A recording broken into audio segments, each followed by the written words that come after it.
अच्छा, तो आज हम एक ऐसे मौजू पर बात करने वाले हैं जिसने ना कामयाबी और फतह का पूरा तस्वुर ही बदल कर रख दिया है। हम सब ने सूरह अन-नस्र सुनी है, बचपन से सुनते आ रहे हैं, लेकिन कभी ठहर कर सोचा है कि ये 1400 साल पुराना मतन सिर्फ एक तारीखी वाक़या नहीं है। ये हमें सिखाता है कि असल कामयाबी क्या होती है और फतह के बाद एक इंसान का हकीकी रवैया कैसा होना चाहिए। ये एक बहुत ही ज़बरदस्त और आंखें खोल देने वाला तज्ज़िया होने वाला है। तो चलिए शुरू करते हैं। इस तज्ज़िये में हम 4 अहम पहलुओं को कवर करेंगे। पहला, फतह का वो अजीम तारीखी मंजर। दूसरा, इसके नुज़ूल के मुख्तलिफ नज़रियात। तीसरा, इन आयात के अंदर छुपे हुए लिसानी राज। और आखिर में कामयाबी और आजिज़ी का वो सबक जो आज हमारी ज़िंदगी के लिए ज़रूरी है। तो सबसे पहले बात करते हैं पहले हिस्से की, द हिस्टोरिकल कॉन्क्वेस्ट सीन। उस अजीम फतह का मंजर जो तारीख का रुख मोड़ने वाला था। 21 ये सिर्फ एक नंबर नहीं है। सोचिए 21 साल का मुसलसल जुल्म और सितम और जिलावतनी। जो लोग रात के अंधेरे में अपने घर छोड़ने पर मजबूर हुए थे ना, उन्होंने लगातार 2 दहाइयों तक इस दर्द को बर्दाश्त किया। खैर, अब आखिरकार ये तकलीफ खत्म होने वाली थी। और जब वापसी हुई तो तादाद क्या थी पता है? 10,000। जरा तसव्वुर कीजिए, 10,000 अफराद का एक अजीम और शान लश्कर दिन के उजाले में बिल्कुल पुरअमन, लेकिन एक जबरदस्त सैलाब की तरह अपने ही शहर मक्का में दाखिल हो रहा है। इस फोर्स का रोब भी इतना था कि वहां के बाशिंदे खौफ के मारे अपने घरों में दुबक गए थे। ये वाकई एक हैरत अंगेज मंजर था। लेकिन यहाँ सबसे दिलचस्प बात क्या है? ये कोई भीड़ या जज्बाती हुजूम नहीं था। ये आला तरीन मिलिट्री डिसिप्लिन की मिसाल थी। पूरे लश्कर को बाकायदा 3 हिस्सों में तकसीम किया गया था। मक्की मुसलमानों को खालिद बिन वलीद लीड कर रहे थे, मदनी मुसलमान जुबैर बिन अल अव्वाम की क़यादत में थे, और जो तीसरा लश्कर था एलाइड अरब ट्राइब्स का, उन्हें अबू उबैदा लीड कर रहे थे। एक मुकम्मल और बेहतरीन नज़्म ज़ब्त।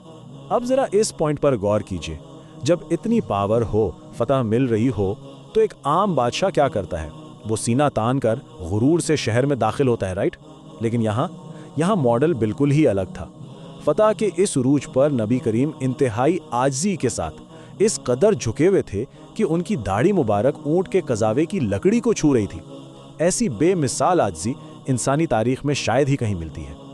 और फिर वो जज्बाती लम्हा आया जिसने सब कुछ बदल दिया।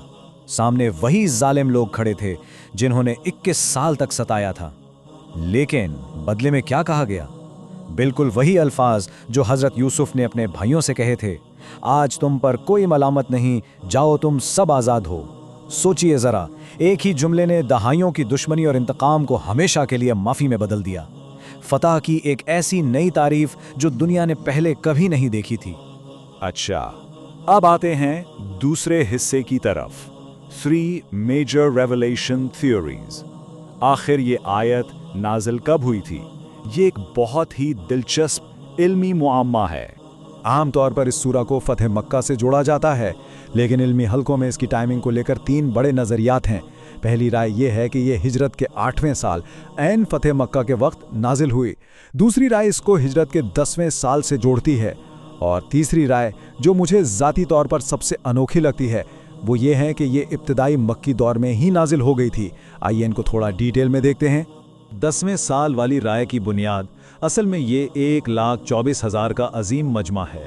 हज्जतुल विदा के मौके पर मैदान अरफात में इतने लोग जमा थे।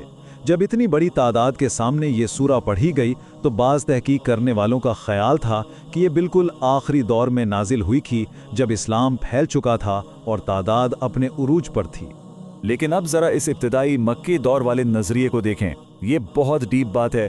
इसके मुताबिक ये आयत उन दिनों में नाजिल हुई थी जब मुसलमान शदीद जुल्म बर्दाश्त कर रहे थे। तो टेक्निकली ये मुस्तकबिल की फतह का एक इल्हामी वादा था, एक ऐसी उम्मीद जिसने सबसे अंधेरे वक्तों में रोशनी दी। और फिर जब फतह मक्का का वक्त आया तो इसकी तिलावत ने यह साबित कर दिया कि वो बरसों पुराना वादा आज पूरी तरह सच्चा साबित हो गया है। अब हम आते हैं तीसरे और इंतहाई अहम हिस्से पर, लिंग्विस्टिक सीक्रेट्स ऑफ वर्सेस। यहाँ हम डायरेक्टली इन आयात में इस्तेमाल होने वाले अल्फाज के राज डीकोड करेंगे। देखें, मदद 2 तरह की होती है। एक आम रोज़मर्रा की मदद, लेकिन यहाँ अरेबी लफ्ज़ नस्र चुना गया है। और नस्र कोई छोटी मोटी मदद नहीं है। ये एक ऐसी फैसला कुन लाइफ एंड डेथ किस्म की इंटरवेंशन होती है जिसके बिना बचना लगभग नामुमकिन हो। यानी बात सिर्फ थोड़ी सी आसानी की नहीं थी, बात उस मदद की थी जो पूरे वजूद को बचा लेती है। एक और बहुत ही बारीक फर्क है दीन और ईमान का। सूरत में कहा गया है कि लोग जौक दर जौक दीन में दाखिल हो रहे हैं, ईमान नहीं कहा गया। खैर, इसकी वजह क्या है?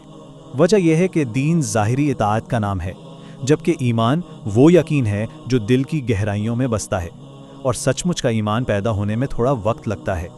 ये अल्फाज का चुनाव बताता है कि सिचुएशन को कितनी प्रिसिजन के साथ बयान किया गया है। अब तसव्वुर करें, इतनी बड़ी फतह, 21 साल की अजीम जिद्दोजहद का फल मिल रहा है। ऐसे में दुनिया क्या करती है? पार्टियां, जश्न। लेकिन यहाँ कामयाबी की सबसे ऊंची चोटी पर क्या अहकामात मिल रहे हैं? 3 चीज़ें। तस्बीह यानी पाकी बयान करो, हम्द यानी शुक्र अदा करो, और इस्तगफार यानी माफ़ी मांगो। सोचने की बात है, फतह के उरूज पर माफ़ी मांगने का हुक्म। ये कॉन्सेप्ट तो आम दुनिया के उसूलों से बिल्कुल ही हटकर है। और फिर इसके आखिर में अल्लाह की सिफत तव्वाब का जिक्र आता है, यानी वो ज़ात जो बार बार तौबा कबूल करती है। एक फतहमंद जीते हुए इंसान से कहा जा रहा है कि माफ़ी मांगो और उस ज़ात की तरफ रुजू करो जो तुम्हारे गलतियों को लगातार माफ़ करती है। ये लामहदूद माफ़ी का जिक्र इस पूरी फतह को एक इतना गहरा रूहानी पैगाम देता है कि बस इंसान सोचता ही रह जाए। और अब हम आते हैं आखिरी हिस्से की तरफ, lesson of success and humility. सवाल ये पैदा होता है कि ये 1400 साल पुराना सबक आज हमारी मॉडर्न जिंदगी पर कैसे फिट बैठता है। आज हमारे सामने कामयाबी के 2 बिल्कुल अलग मॉडल्स हैं। एक तरफ वर्ल्डली मॉडल है जो अक्सर इंसान में तकब्बुर, ईगो और खुद को दूसरों से बेहतर समझने की बीमारी पैदा करता है, और दूसरी तरफ प्रोफेटिक मॉडल है। ये मॉडल इतनी अजीम कामयाबी के बाद भी इंसान को मिट्टी से जुड़े रहना सिखाता है। इसमें फतह हासिल करने वाला सारा क्रेडिट खालिक को दे देता है और खुद इंतहाई आजिज बन जाता है। अगर कामयाबी और आजिज़ी का ये तसव्वुर सच में दिल में उतर जाए ना, तो अमली ज़िंदगी पूरी तरह बदल जाती है। फिर ऐसा नहीं होता कि किसी ने नए मॉडल की गाड़ी ली, उस पर छोटी सी खराश आई और वो आग बगोला हो गया।